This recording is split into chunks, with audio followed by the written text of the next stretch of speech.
Hello, my name is Tiara Davis and I will be presenting on the Romanian Revolution of 1989. This revolution is also called the Christmas Revolution since the events did happen in December and ended on December 25th. In order to give a nice background of the Romanian Revolution, I did decide to include this video by History Matters that I found on YouTube. 1989 was not a great year for communism. All across the Eastern Bloc, the communist outer empire collapsed suddenly under a wave of nationalism, economic grievance, and a sympathy for the Western way of life. Romania, or officially the Socialist Republic of Romania, was not spared this revolution, and in 1989 it saw the collapse of the regime there under the leadership of Nicolae Ceausescu. Now, despite being part of the communist bloc and for all intents and purposes a Soviet puppet state, Romania was a slightly different case. You see, it had a much greater degree of independence from the Soviet Union than, say, Poland or Bulgaria. This was down to the policy of national communism, which spoke of how Romania was historically unified by fighting against foreign invaders. This made the Soviet Union nervous, since they expected that any intervention would be very costly in terms of lives. Also, to make things worse, Ceausescu laid claim to the Moldavian Soviet Socialist Republic as a rightful part of Romania. Now, the USSR never did anything because 1. Romania developed extremely good relations with the US, and the USSR didn't want a major international incident again, and 2. Communism in Romania wasn't actually under threat, and so the USSR assumed that it simply needed to outlive Ceausescu for relations to be restored. This political semi-separation from the USSR didn't stop the tide of anti-communist feeling, and sure enough it swept across Romania too. Much of it was down to declining living standards throughout the 1980s, which was caused by Ceausescu tightening the purse strings after the country had racked up immense debts in the 70s. As revolution swept across the Eastern Bloc, many communist leaders recognized eventually that the game was up, and they implemented a period of transition to democratic capitalism. The two nations which did not do this were Bulgaria and Romania. You see, Ceausescu believed he had a way to contain this public discontent, and to do this he had a clever tactic: shooting protesters, or specifically having Eleanor, his wife and number 2 in control of the country, ordering the shooting of dissenters in the city of Timisoara. On December the 21st, 1989, Ceausescu gave a speech to a huge crowd of communist supporters in order to denounce the protesters. One problem: everyone hated him and the crowd started to boo him, and given that this speech was televised, it confirmed to everyone else in the country how unpopular the leadership was. Protests soon spread across the country, and the next day the Ceausescus fled Bucharest. And immediately after this, a provisional government, the National Salvation Front, was formed with Ion Iliescu succeeding Ceausescu as president.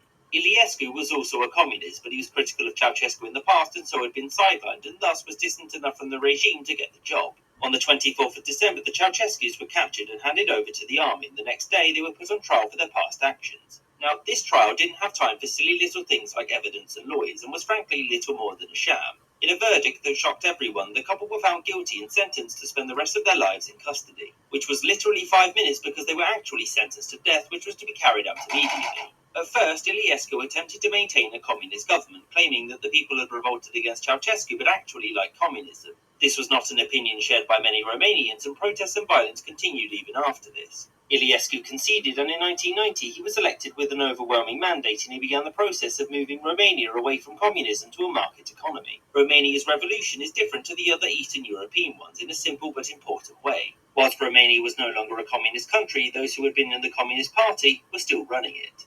I hope you enjoyed this episode, and thank you for watching, with thanks to my Patreon supporters whom you can see on screen now. Moving forward, we're going to take a few seconds to look at some key figures that were important for the Romanian Revolution. The first key figure that we're going to take a look at is going to be Nicolae Ceausescu.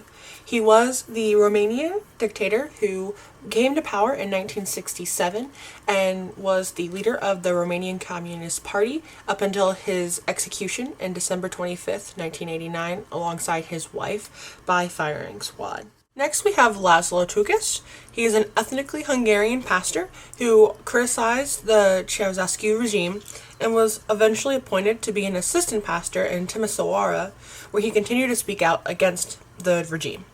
Eventually, he was set to be evicted on December 15th after a series of trials and appeals. It was during this forced eviction that his congregation supported him and formed a blockade around his apartment so officials could not force him to leave. During this protest, other young Romanians of the area did join in, and it became a situation of, rather than protesting the eviction, it became a protest of the actual regime itself, and that's eventually led into the actual events of the Romanian Revolution. On the right, we have Ion Iliescu. He joined the Romanian Communist Party in 1953, but was gradually marginalized by Ceausescu. After his overthrow, the National Salvation Front formed, and it quickly acknowledged Iliescu as the party leader. He then won the 1990 presidential election and served from 1992 to 1996 before a loss of 4 years and then another appointment in 2000 to 2004. This timeline gives a good background and context for the Romanian Revolution. As we can see, we're going to start in 1947 with the People's Republic of Romania being formed. This is this shift between a monarchy in Romania to more of a socialist republic. It is formed with the Romanian Communist Party, who was in power at the time. As we know, Ceausescu ended up becoming leader of that party in 1967, so there was about 20 years before he became leader that the Romanian Communist Party was in power over Romania. In 1955, Romania joined the Warsaw Pact. The Warsaw Pact was a collective defense treaty signed between the Soviet Union with other socialist republics in Central and Eastern Europe. This Warsaw Pact was established as a counter to the North Atlantic Treaty Organization, also known as NATO. In 1965, Nicolae Ceausescu was elected as the General Secretary of the Romanian Communist Party. The General Secretary of the Romanian Communist Party was known as the party leader and also held significant power within the government, especially after 1945, when the Romanian Communist Party became more popular and more powerful within the government. In the year 1967, Ceausescu did sign Decree 770. This decree restricted abortion and contraception, and it intended to create a new, large Romanian population. This decree was extremely important for the population, since abortion previously had been the foremost method of Romanian family planning. In 1968, Ceausescu refused the invasion of Czechoslovakia. This was extremely important because this was him speaking out against the Soviet Union, and his speech actually gained massive popularity for his regime, and it even garnered him support from the West, especially in places like the United States. Throughout the 1970s, Ceausescu attempted to make Romania Europe's #1 oil refining country in order to better the economy in the area. In order to do so, he did borrow heavily from Western banks and ended up borrowing over $13 billion. In 1977, an earthquake destroyed much of Bucharest, which also delayed the oil plant. In August of that same year, 30,000 miners went on strike against this low pay and the poor working conditions. Negotiations were made, but afterwards, a number of the leaders of the strike did die prematurely, with rumors that the secret police were behind these deaths. Starting in 1981 and then throughout the 1980s, an austerity program was put into place to help reduce this $13 billion foreign debt. Through this program, food, heating, electricity, and even medical care was carefully rationed, and this caused the standard of living to fall dramatically. Inflation further worsened this economic status, and there was even a military referendum put into place in 1986 to help reduce the size of the military and also reduce the size of spending. This brings us to 1989, where the people revolted against Ceausescu's regime in December of 1989. Moving past the actual history of the events that occurred in Romania in 1989, we're going to look more at the historical interpretations. The first one we're going to look at is that the communist ideology. So this first wave of historical scholarship emphasized the role of opposition against communism and determined that that was the main catalyst for the revolution. It is determined that Ceausescu's extreme communism, coupled with economic hardship, political repression, and militant police presence, formed widespread discontent throughout the entire population. One such historical scholar that looked at the Romanian Revolution through this ideology lens is Vladimir Tismanianu. He did write a journal article with Bogdan Christian Aikop, in which they described Ceausescu's aggressive vision and how that played into the events of the Romanian Revolution. Tismanianu did continue this idea through his book, Stalinism for All Seasons, where he furthered this conversation. Denis Dilettant did also continue using this lens to look at the Romanian Revolution, and he also spent some journal articles focusing on the intellectual dissent, which showcased the critics of the regime, and he interprets the events as such as a popular uprising. A fourth scholar who fits in this category is Cristina Petrescu, and In her paper, she provides a comprehensive review of the communist opposition, and which really supports this idea of a peasant revolution being the category of revolution for these events. In conclusion, scholars who follow this ideology when they interpret the events of the Romanian Revolution typically see the revolution being one of a peasant uprising, popular uprising, and as dissent against communists being the true catalyst which caused all of these issues and the frustration to form. The second phase of historical interpretation on the Romanian Revolution builds strongly off of the first phase and continues to offer further insights into the dynamics within the government, including key political figures and state institutions. One such historical scholar that uses this interpretation is Cornel Ban, and Ban focuses on the economic policies that caused the revolution, specifically things such as the austerity programs. Another scholar, Peter Ciani Davies, investigates the inner workings of the government, including the party, military, and secret police, very specifically in the Romanian Revolution of 1989 book that he has written and released. Dragos Petrescu also continues on this interpretation and combines structure, culture, and contingency to help model these events and analyze a specific situation that occurred in Romania. All three of these scholars argued that the Romanian Revolution was more than just opposition to communism. It was a revolt specifically against that current regime, which is something that was brought up by Iliescu when he argued that we can continue communism, and then the people continued revolting against that. Moving into the third wave of historical interpretations, this wave had scholars focusing on the social movements within the Russian Revolution. This wave is similar to the previous ones because they did agree that the opposition to communist ideology was the major contributor to the revolution. However, they also viewed social factors as very integral and overlooked.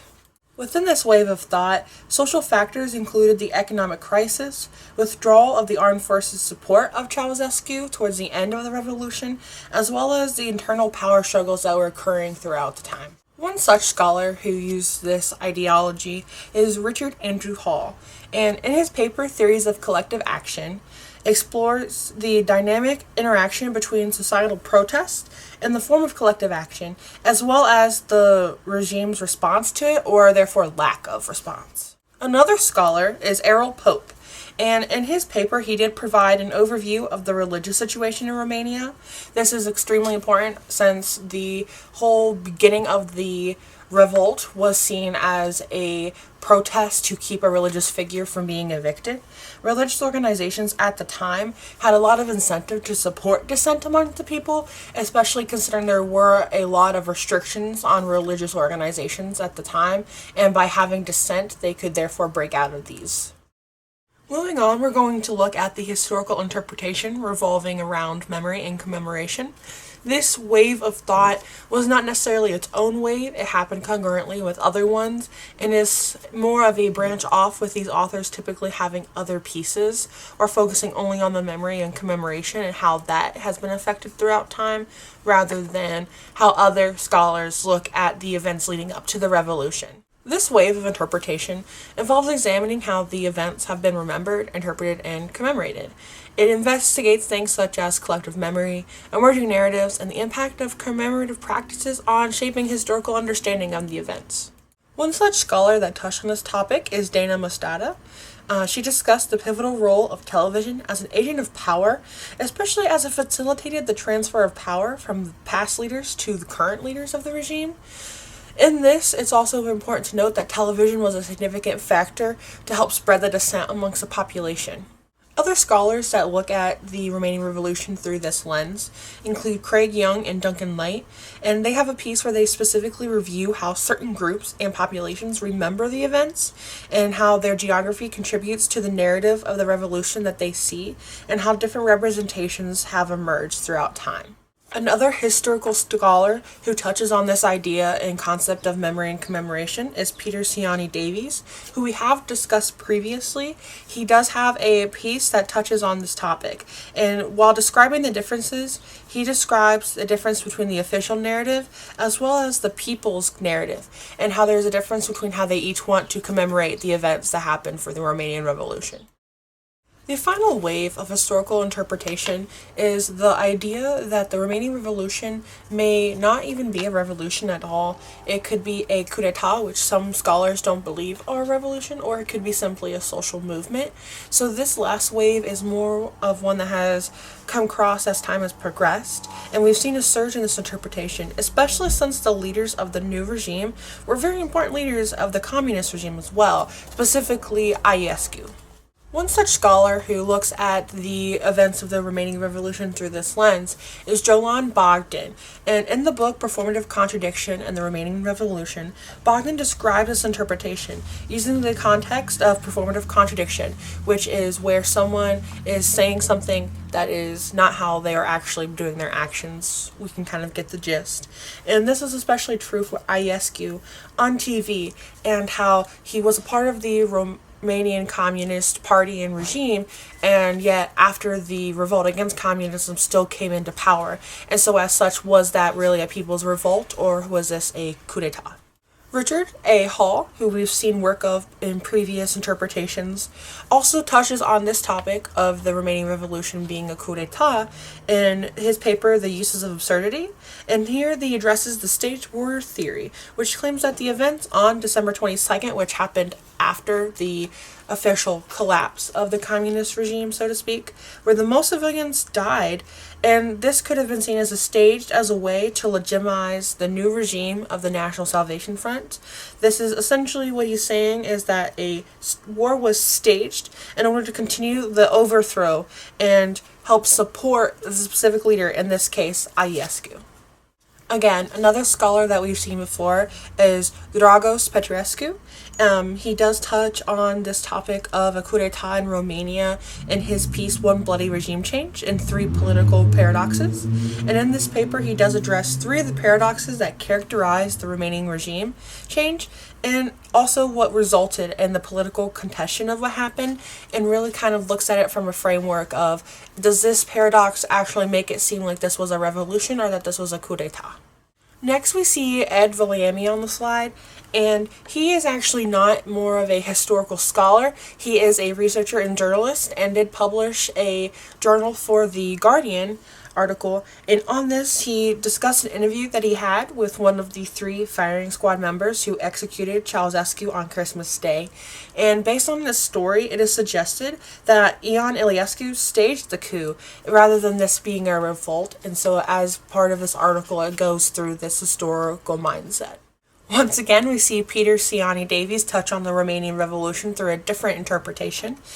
He utilizes the literature on revolutionary theory in his paper Romanian Revolution or Coup d'etat in order to examine whether the events truly do constitute a revolution by the standards set forth by theory.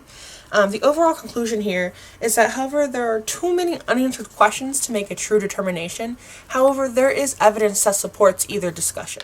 The most important thing to discuss when talking about this historical interpretation of a coup d'etat is that we see a lot of authors and scholars and historians who had previous works, but as time has gone on, they've come to look at the events of the Romanian Revolution in a different light, especially considering how we have seen a surge in the history and in the literature where the entire Eastern European revolutions that were deemed revolutions as they happened are kind of being looked at in a different light, and kind of looking at, if we use our definitions of revolution by the theory, does it really play into this? And additionally, the Romanian Revolution really stands out just because of how violent it was, and also how rapid things changed.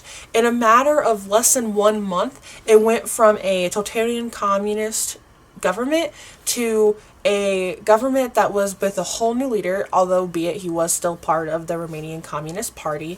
And we see a lot of things that make us just question as historians and as scholars on if this truly fits into the mold that we determine as a revolution. Putting the Romanian Revolution in the context of things, causes, types, and theories that we have discussed in class throughout this semester, we can see that the causes are very clear. They were a rationing of public goods, there was an oppressive presence of the secret police, and there was also Ceausescu's cult of personality. Think of how we think of North Korea and that kind of obsession and that kind of this leader can do no wrong. That was very prevalent through time, especially using the television and things like that. We also can see, if we're looking at the very broad causes of revolutions that we learned about in week 1, citizens were upset about the economic hardships. There was mass frustration, and there was also a relative deprivation. They had rising expectations, and those expectations, when the rations and things were put into place, it completely decreased the quality of life dramatically. And as such, we saw that relative deprivation.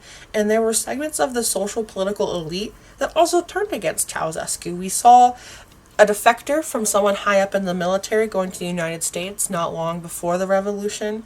And then we see a unifying movement of people when, the things that were happening in Timisoara was going around, and they were being ordered to be shot, and people were like, this is not okay. There's also a political paralysis. The secret police were not really equipped to deal with this. They were equipped to do silent and behind the scenes, murder. And when you got to this point where everyone was talking out and people were not listening and they couldn't use fear as a tactic anymore, they were just shooting people, but people were not afraid to die for what they believed in. And finally, we had the rest of the world just sitting by and letting this happen, albeit it was very fast, and we were in the midst of the Cold War, where we were trying to, the West at least, was excited about the loss and about the death of communism. While addressing the theory that best explains the Romanian Revolution, I think it very clearly is the frustration aggression theory. This theory basically says that the frustration occurs due to this rising expectations that are followed by a sharp decrease in being able to meet these expectations, and the frustration that the people feel ultimately leads to a rebellion. Finally, we can discuss the type of revolution that this was, and I think it's very clear by looking through the range and the waves of historical interpretations that there is not one single answer to that question. There are some that argue that this was a peasant revolution, and this was primarily the case during the early days before we took more time and time has passed, and we saw different things such as Iliescu facing criminal charges against crimes against humanity. The main idea was that the everyday people went against and revolted against the government, and that is the definition of a peasant revolution. However, as time went on, we entered this idea of this could have been a coup d'etat. Existing state leaders sought to overthrow Ceausescu, and their reasonings can be theorized. However, you cannot argue that someone who was a part of the Romanian Communist Party, Ion Iliescu, did end up taking power. And as such, does that mean that these events were a coup d'etat? Because there was just this substitution of new leaders that ended up with little to no economic or social political change. Looking after the events, there is the claim that Romania is democratic, but there was a lot of work to be done. And even between 1989 and 1990, there was still tension where Iliescu tried to argue to keep communism. He said that the people didn't mind communism, they just didn't like Ceausescu, but ultimately that was not the case. In conclusion, the Romanian Revolution is actually quite complex. Before doing the research onto this presentation and for this project in general, I was not aware of how many different factors there were at play and how the interpretation of the events have changed so much over time. It definitely is more of a complex situation that brings in nuance into the literature. On this last slide, we do see a link to a document that contains all of my sources for both this presentation and the paper that helped form this presentation. I would just like to say thank you for listening, and I hope that we all learned something together.